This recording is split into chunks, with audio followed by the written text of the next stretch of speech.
So, I want to talk about Heartstopper because, quite frankly, it's the only thing I've been able to think about for the last 2 weeks. And I think really where we have to start is about a month ago, before the TV series came out, with me scrolling on TikTok. And was seeing a lot of the normal stuff. A man making compound butter, you have a woman turning pop songs into a musical, a woman getting assaulted by an emu, all very run-of-the-mill TikTok stuff. But I was also noticing one sound popping up over and over again. That was this sound. I've been going out with Nick Nelson since I was 14. He likes rugby and Formula 1, animals, especially dogs, the Marvel Universe, the sound felt tips make on paper, rain, drawing on shoes, Disneyland, and minimalism. He also likes me. His hair is dark blonde and his eyes are brown, and he is 2 inches taller than me, if you care about that sort of thing. I think he's pretty hot, but that might just be my opinion. At the time, I had no idea what that sound was. But helpfully, a few scrolls later and a video came up explaining that that sound was the audiobook clip of Nick and Charlie, a companion novella to Solitaire by Alice Oseman. Now, I hadn't read Nick and Charlie or Solitaire at the time, but I had read Heartstopper, at least the first 2 volumes of the graphic novel. The Heartstopper graphic novels feature Nick and Charlie, and so I was familiar with the characters at the time, although only kind of barely. And there was a reason I was seeing a lot of those videos using that sound. It's because that sound was massively viral. As it stands now, there are over 1 million videos using that sound, and the most popular of those videos has tens of millions of views. So all in all, that sound's probably been heard something like hundreds of millions of times by the young, many queer users of TikTok. In fact, the original uploader of that sound has now named it, "Please only use if you're LGBTQ." So the videos of people using this TikTok sound are young people, many of them queer, showing pictures of their partners or their boyfriends or their girlfriends, and explaining all the little everyday things that make them them. Things like taking a walk in the park, plants, puzzles, or going on adventures. Really, these things aren't massive achievements or incredible talents. They're the everyday, average hobbies and likes of normal teenagers living their lives. And I think in part, this video is really just a testament to how average and everyday it can be to be a queer kid living in 2022. Straight kids have been able to live average, boring lives forever. But now, with these videos, queer kids are also allowed to be boring and cheesy and hopelessly, embarrassingly, and publicly head over heels in love. But that's not the whole story really behind these TikToks, because one quick peek into the comment section and you'll see a different layer of the queer experience unfolding. You see, there are certainly comments in there that are what you might expect, comments being happy for the couple, saying how cute and adorable they are. But on a lot of these videos of queer couples, you also get a different type of comment. And that's these over-the-top dramatic comments of despair. The comments of screaming, crying, and throwing up. The comments of, "That's so nice, I'm gonna bring a toaster into the bathtub," or "take a walk in the street." Or the comments calling Millie Bobby Brown. If you don't get that one, don't worry. I don't either. And yes, this is TikTok, this is the internet. These comments are mostly, hopefully, made in hyperbolic jest. It is just a snowball of jokes and memes that started somewhere around Clueless and is ending somewhere maybe around the fall of capitalism.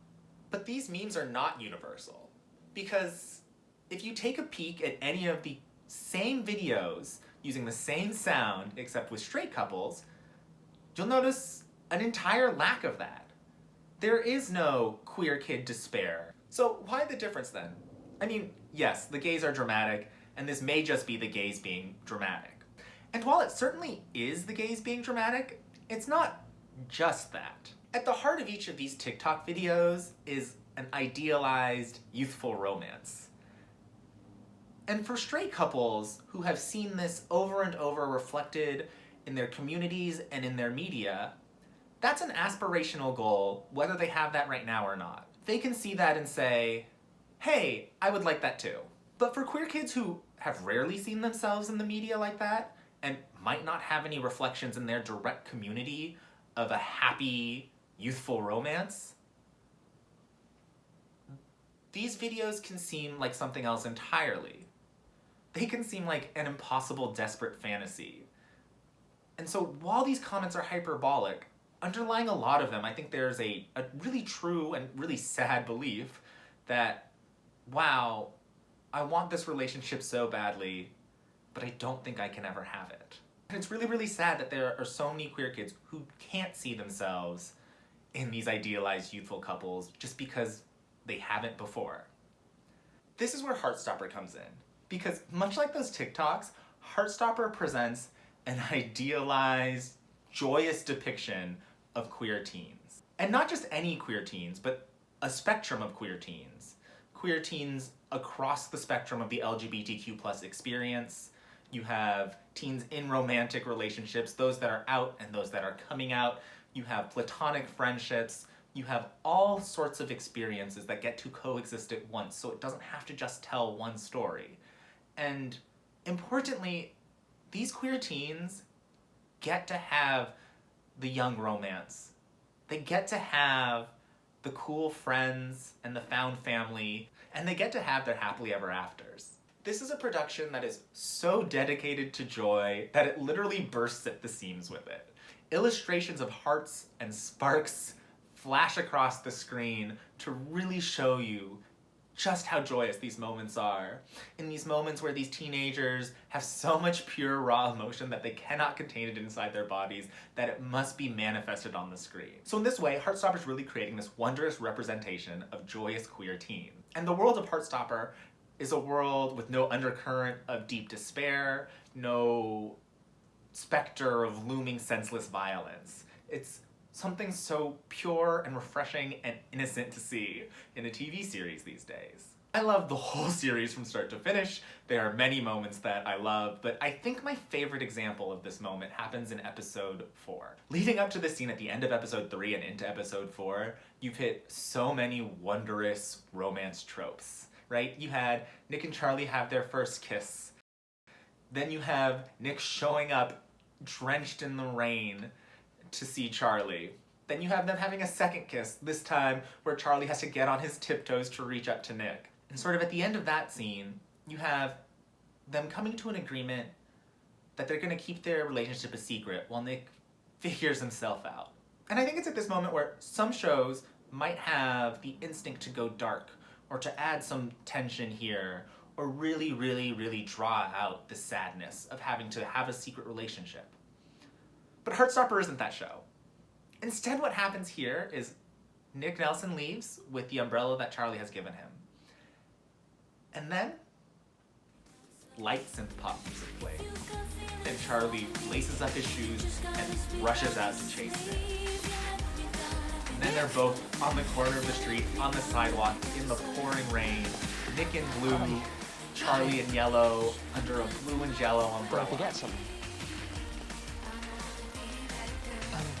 And then they kiss again. Yeah. And this time, the camera pans out, and literal hearts explode out of them. And it is just this wonderful, ripped from the movies moment.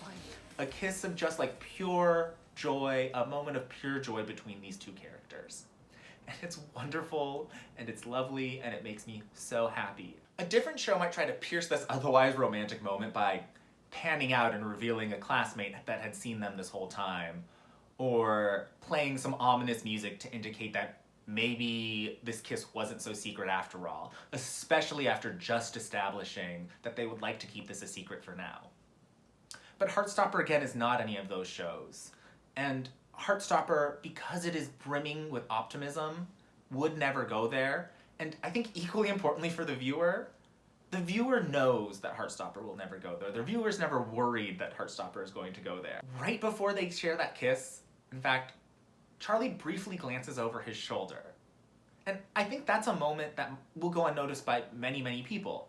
But what it says to the viewers who have been traumatized by queer stories that have ended in tragedy, what it says to those viewers is, hey, I've got your back. I promise you nothing is going to happen to these two kids in this moment. And it just adds such a level of deep comfort and respect and love to its characters and to its queer viewers. Because Heartstopper respects and loves its queer viewers. In fact, after that public kiss, the camera then lingers on Nick's face.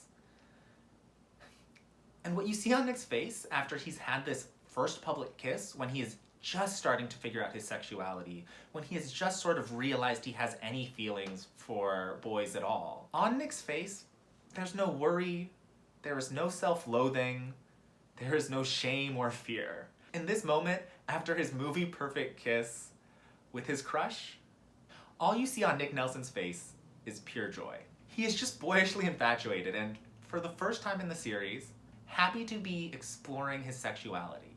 He is experiencing queer joy. And when I say queer joy here, I don't just mean the joy of a queer person, but he's experiencing joy specifically derived from the fact that he is queer, that he is figuring this out about himself. So often, queerness is depicted as this thing that some people are burdened with, an obstacle that they have to work through or overcome or learn how to deal with in order to live fulfilling lives.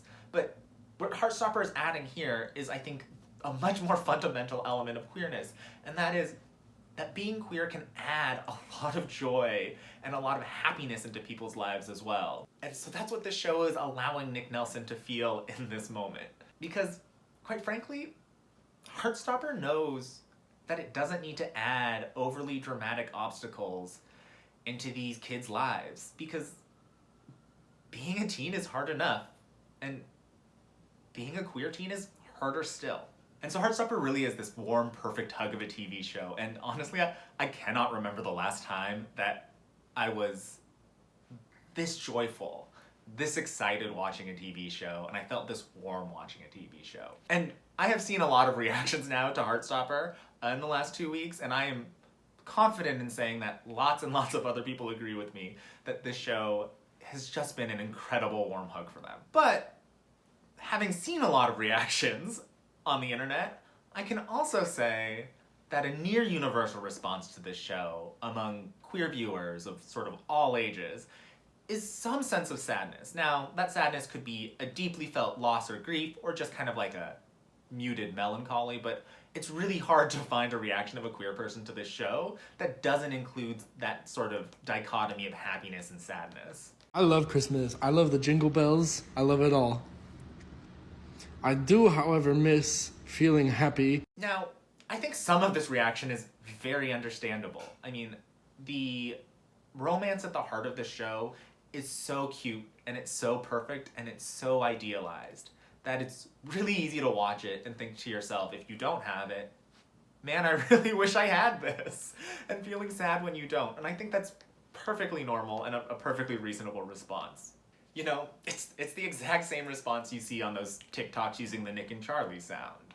I want it and I don't have it. Sometimes even sadder, I want it and I don't think I can have it.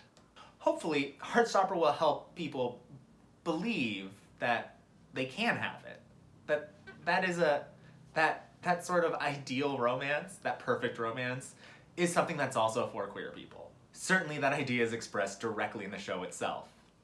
In the final scene between Nick and Charlie, after Nick has confessed his feelings to Charlie and to the ocean, Charlie, who has been presented to us as this anxious, nerdy gay kid who spent some of his lunches with his teacher because he was being bullied, he stares in wide-eyed disbelief into Nick's face. Nick, who is this idealized, kind, charming, warm, rugby-playing boyfriend of his. And you can just see how that moment, the magic hits him in his face. And what he says here is, I never thought this would happen to me.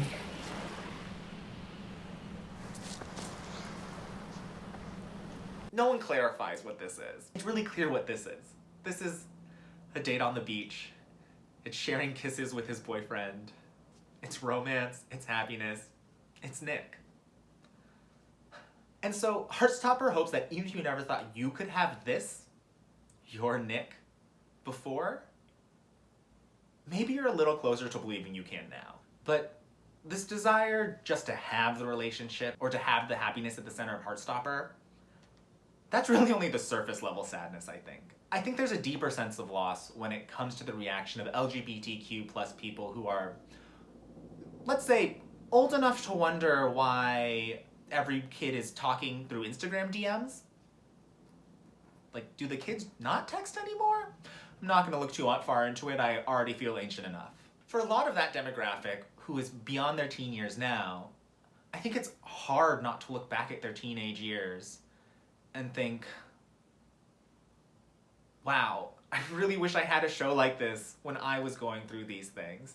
I really wish this representation had existed back then. Because maybe if this representation had existed back then, well, you know, maybe I would have been happier. Maybe I would have felt less alone. Maybe I would have been a little kinder to myself. And that, I think, triggers this deep sense of loss for things that you never had and never got to experience. I think there's a couple reasons the reaction to this is so prevalent in Heartstopper. I think part of it is just that Heartstopper is really supremely cute and adorable, and so it's really hard not to really, really, really wish you had that. It's this perfect cocktail of joy that just like perfectly triggers the wistful nostalgia, melancholy centers of your brain.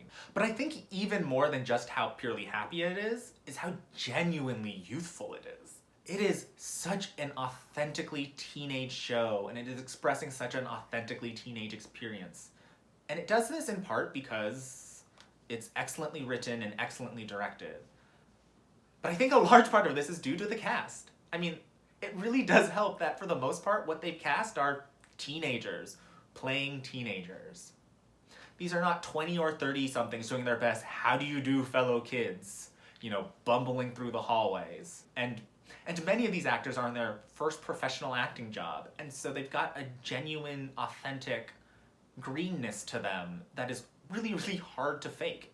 And I really have to take a moment here to just say how good this cast is.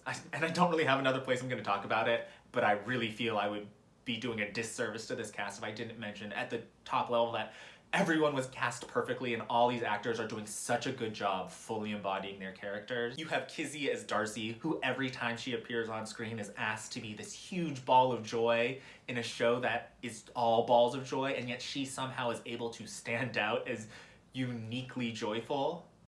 Then you have Karina Brown as Tara, who needs to show a full coming out experience that is very, very different from the one that Nick Nelson is going through in much, much less time.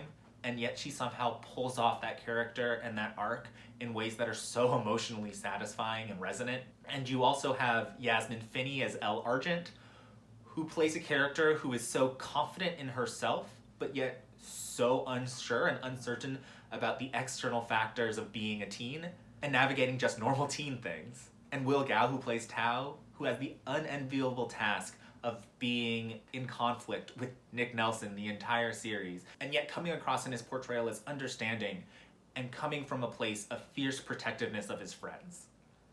And of course, you have Joe Locke playing Charlie Spring. And I cannot even begin to express how much Joe Locke is bringing Charlie Spring to life. How all of his anxieties and all of his pure joy and all of the things that are happening in his head and all the difficulties of being a teen and being queer and new love and really deep wells of sadness, how all of that is coming across the entire time, and how as an actor in his first professional acting job has really performed just incredible magic to create this character who is the lovable center of the story. And of course you also have Kit Connor as Nick Nelson, but I will be talking about him a little bit more later. And so when you combine this brilliant cast with Alice Oseman's source material and her direction on this project, something she clearly cares so much about, and something she wrote herself when she was not that much older than a teen, you have this really perfect alchemy to create an authentic teenage show for teenagers. And they hit all these perfect teen tropes. You have holding hands in a scary movie, wearing the boyfriend's oversized hoodie, sharing milkshakes, stealing kisses, and just being dumb and in love. The emotions of these kids are raw and they're half processed, and they make so many mistakes, but they're just all trying to do good. They're trying so very hard to be good and kind to themselves and to others, even though they don't always have the language or the experience or the confidence to do so. And so the show feels firmly rooted in its youth. And while that aspect is part of what makes it really so genuinely charming, it really is also what makes it so quietly devastating, I think, to so many people. It is so rooted in portraying a formative teen experience that if you didn't see that experience at all when you were a teen yourself, it's really hard not to feel like you've lost something. It seems like this joyous experience that is essential to the lives of these teenagers that you just missed. And now that you're no longer a teen, it's something that you're never gonna have back. You're never gonna get for yourself. Regardless of the sense of self you've gained or the relationships you may or may not be in, if you didn't have that experience that Charlie and Nick have, and moreover, you didn't even see that experience represented when you were a teen, it's hard not to feel like there's like a box in your heart for young love that's just empty and it's going to stay empty. It's really like, regardless of where life has taken you since, it's hard not to mourn the life you didn't have. The life that you're seeing Nick and Charlie have, but also the life that you're seeing queer teens now have as they are able to watch this kind of stuff. And so actually, there's a lot of reasons why people might feel sadness at Heartstopper. But I don't think anything I've said yet truly resonates with me. Which is not to say that I didn't have an emotional reaction to Heartstopper, because let me tell you, I had such an immediate, visceral, emotional attachment to this show that I have now spent the better part of 2 weeks trying to figure out why. Part of that reason is representation, surely. But it's not just representation, because I have read a lot of queer media, I've watched a lot of queer media, heck, I've read the Heartstopper graphic novels, and most of that doesn't trigger the same response. So I was really trying to figure out, why did I respond the way I did to this show? As with most things, I think the answer begins with Olivia Colman. There's this one specific scene in episode 2. As Nick is just starting to really become friends with Charlie, and before he's actively aware of any of his feelings for Charlie beyond the platonic, we get this great scene of Nick and his mom in the kitchen. You see, Nick, wearing this striped blue Adidas sweater, walks into the kitchen and he pours himself a cup of tea in this mug that has an N emblazoned on it. And Olivia Colman, playing Nick's mom, is idly scrolling through her iPad. They have a conversation about Charlie, and that prompts Olivia Colman to say, "You seem much more yourself around him." Do I? You do. And Nick's response here is lovely. He's caught off guard, but he takes a moment to think about it, and then he just gives a quiet smile into his mug. And here's where I need to take a moment to talk about Kit Connor. Because what Kit Connor does to bring Nick Nelson to life is truly magical. He's doing so much work, but he is especially good at portraying just so much complex emotion in just a quick glance or a twist of his lips. His reactions and smiles say so much and do so much to bring to life this really complex, really human emotional journey that Nick Nelson has to go through this series. And I think part of the reason so many people have such a strong reaction to this show is just because of how realistically and how authentically Kit Connor is bringing Nick Nelson to life. And it's this theme first stated by Nick's mom about Nick becoming more himself on his journey to discover his own sexuality that really carries through Nick's emotional arc and journey in this show. And because Nick is in many ways our POV character, it's really what drives the emotional arc of the whole season.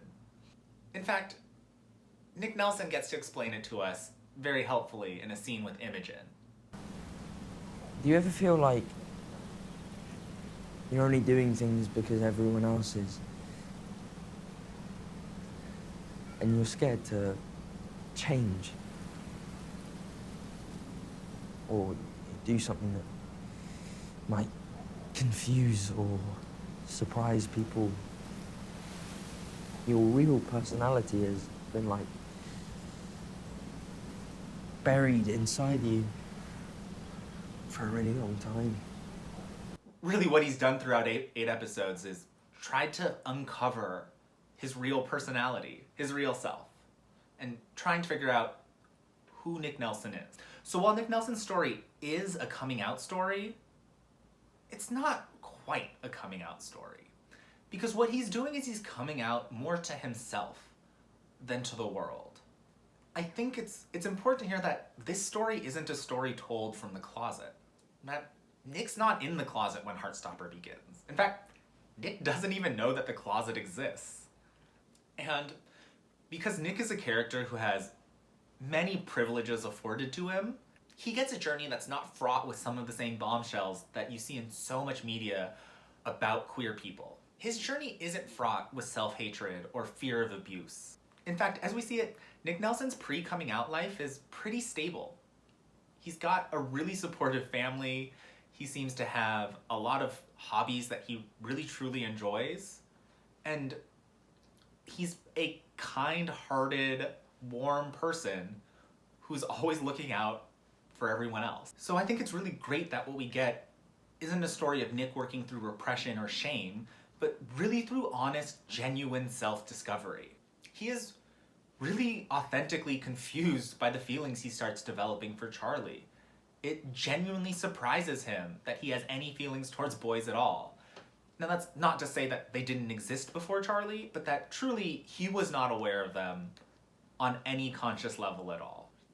And the organic and natural way he works through those feelings and he realizes them, first through what he thinks is a platonic friendship, and then through something that maybe could seem more like a crush that builds into typing, "Am I gay?" into Google and taking a BuzzFeed quiz or clicking through articles about gay people, or even realizing much later that maybe he was looking at someone else in the Pirates of the Caribbean. Maybe it wasn't just Natalie Portman. That is such a wonderful, authentic, unself-conscious story of self-discovery. It feels so genuine and the focus is allowed to really be on Nick figuring out who he is.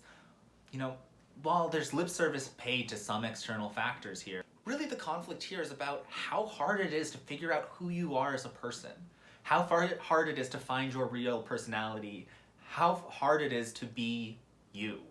And so to be a compelling show, Heartstopper doesn't have to throw in a forced coming out. Heartstopper doesn't have to throw in violence, because it really knows that figuring out who you are for yourself and understanding your own sexuality is compelling enough in its own, and it's so difficult already without all the extra hurdles. And yes, coming out is hard, and telling people you're gay is hard, and having to deal with oppression and bigotry and homophobia is hard. And all of these things are really difficult to deal with, and just an extra thing that you're faced with if you are queer. But, you know what else is really hard? Figuring out who you are in the first place. And especially for queer people, and especially for queer people who have not seen that before. Because now you're expected to figure out who you are with no examples to show you what is possible. And that's where Heartstopper hits home for me. Because I am so unbelievably privileged. I am so fortunate in my life that my high school experience was quite good. I was pretty happy as a teenager. I liked the friends I had, and I liked the activities I did, and I liked the communities I had supporting me. I was not at the time feeling lonely and wishing for queer media representation, and I certainly was not looking for my Nick Nelson or my Charlie Spring. However, I also most definitely had not figured out my sexuality. In fact, I hadn't even thought about it. And so for me, I started the whole self-discovery process much later, and I know I still haven't figured everything out. And like Nick's arc, the process hasn't been particularly fraught with external obstacles. But that doesn't mean it hasn't at times been really difficult. And so to see Nick go through the process that I have been going through on and off through the last, 15 years, probably more than that, has been weirdly affirming. And that's why the final scene of this show just hits so hard for me. Because in the final scene of the season, after Nick has gone out on his date, his actual real date with Charlie, his boyfriend, after he has said the words boyfriend and date and bisexual and been in public, after he has really figured out this big part of himself, at least for now, after that happens, Nick Nelson walks into the kitchen again. And this time, Nick walks into the kitchen wearing a yellow Adidas t-shirt. He pours himself a cup of tea in a mug with an N emblazoned on it. And Olivia Colman, as his mom, is idly scrolling on her iPad. What follows is a beautifully written and perfectly acted coming out scene where everyone does the right thing and finds the right words. And it's spectacular, but really what gets to me is just how much Nick has grown into himself in the moments right before that. It's a direct callback to the scene in the second episode, in the kitchen.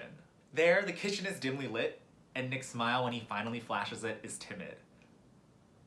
Here, the kitchen is brightly lit, and Nick's grin is so wide that it's the first thing his mom comments on when he walks into the room. After wearing blue literally all season, I mean, this show is not subtle with its use of color. It's got blues and yellows everywhere, and blue is clearly Nick's color. He's in a bright orange yellow version of the same sweater he was in that second episode. It's the same color Charlie wears in The Kiss in the Rain. It's the same color of the beach towel Charlie is lying on in their date. And it's the color behind Charlie in all the Heartstopper promo. But now it's Nick's, and Nick gets to own his pride in this moment. But mostly what's different in the scene is that Kit Connor plays Nick with so much more confidence and surety in himself. It's through this performance that we understand that yes, realizing who you are is nerve-wracking, and it's really hard for Nick. But it's also so clear that finally understanding who he is, and that who he is queer, has brought Nick so much joy as well. Because for Nick, coming to terms with his sexuality has made him more him. The Nick Nelson we have in episode 8 is so much more Nick Nelson than in episode 2. And I think that's the bit I really relate to. That figuring out a new part of yourself feels invigorating. It gives you life. For me, I don't know how different I am, honestly, than I was when I was 17. Hopefully I'm a little less dumb. Hopefully I'm a little kinder. I can't be totally sure I'm any happier or better of a person overall than I used to be. But one thing I do know, at the very least, is that I am so much more me at 32 than I was at 15. And I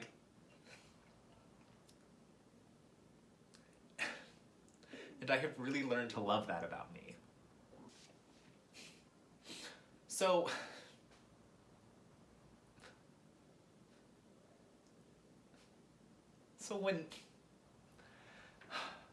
when Nick, who is 15 or 16, is in the arcade with Charlie, and this scene happens. I wish I'd met you when I was younger. Yeah? I wish I'd known then what I know now. When a 16-year-old saying, I wish I'd known you earlier, well, that's where the grief sets in a little bit. Because it's really hard not to think, well, what if this show had existed when I was 15? I mean, okay, if this show had existed when I was 15, maybe I wouldn't have watched it. But what if I did? What if I had watched Nick Nelson's journey to figure out his sexuality when I was 15? I can't be totally sure I would have recognized that as representation if I'm being fully honest with myself. But if I had, again, I don't necessarily think my teenage years would have been any better. Hell, maybe they would have been worse. And honestly, I don't know if my life today would be any better, strictly speaking, either. But I can't help but feel like if I'd started figuring this out a little bit earlier, then at least now I would be more me. And, you know, at least I know who I am now, and I am me now. But it's really hard not to feel like as an LGBTQ plus person, you're always just catching up a little. There's just all this time you had to spend as a kid all on your own figuring out who you were, because there were no role models to show you the way. There was no easy guide. It wasn't everything you were seeing on TV and with your parents.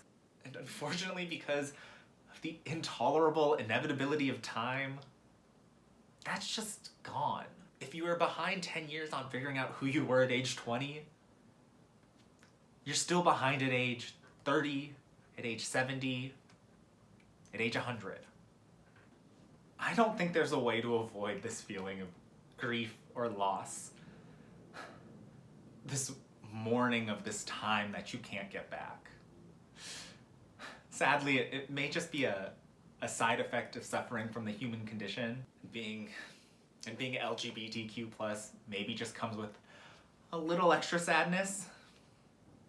But as Heartstopper so brilliantly and enthusiastically illustrates, being LGBTQ plus also comes with a lot of extra joy. Because Heartstopper really goes through great lengths to show us that being queer is not just this burden, that it can be this intense source of joy and happiness. We see just how much Nick and Charlie and Tara and Darcy and Elle all get to experience joy because of being queer. Not in spite of it, not incidental to it, but because they are queer. These characters and their friendships and their romances and their journeys to find out who they are, along with all the young couples in the Nick and Charlie TikTok sound, are reminders to us that there's so much queer joy just for us. There's a vibrant, diverse community. There's a sense of self and confidence that comes with having gone through the journey of self-discovery. And maybe sometimes, if it's your cup of tea, there's also a Nick Nelson. So I really love what Heartstopper has given us, and I'm hopeful that LGBTQ plus teens now who have Heartstopper, and hopefully will have more properties like it, will be able to see themselves in the media and will be able to figure themselves out and find themselves sooner, and then will not have to feel like they have lost the same time. And for everyone who does feel like they've lost time, if you still want to feel that youthful romance as an adult,